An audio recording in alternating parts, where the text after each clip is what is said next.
Hi, Byron Mathews with Cheyenne Fire and Rescue. Today's Safety Minute we're going to talk about carbon monoxide and smoke detectors.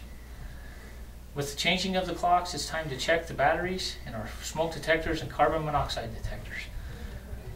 Carbon monoxide and smoke detectors should be tested monthly to make sure they're properly operating and the batteries replaced annually. Even hardwired smoke detectors that are currently hooked to the home's wiring need to have the batteries replaced annually.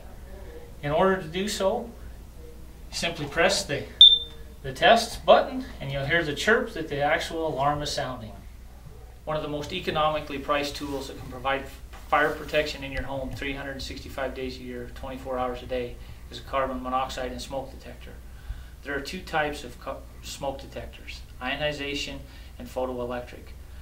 Dual sensing smoke detectors provide both ionization and photoelectric. The benefits of dual detection is it prevents potential nuisance alarms created from smoke from cooking and hot steamy showers. Additionally, you will see that we have a voice detector that's different than the traditional sound of the beeping smoke detector. The benefits of voice systems is younger children are more apt to react to the voice than they are the sound of the beeping smoke detector. So in homes with small children, there may be an added benefit of adding a voice detector in conjunction with your standard smoke detector. Our location for carbon monoxide and smoke detectors is at a high point. If they're wall mounted, they need to be at least 1 foot off of the ceiling. If they're ceiling mounted, they need to be mounted to the ceiling at the highest point. The reason we want them mounted high is that where smoke and carbon monoxide tend to congregate.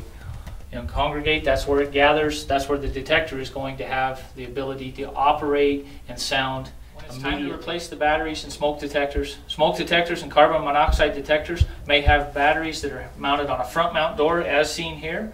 What we want to do is replace the batteries with the same type that's in it, maybe AA, AAA, and or 9 volt.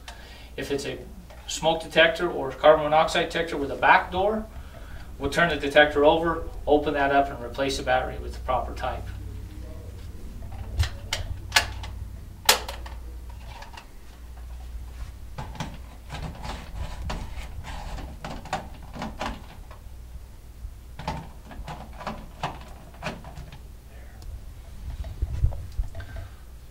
Once you've replaced the batteries in the detector, you want to test it, make sure it's properly operating once you've hung it back in its proper location.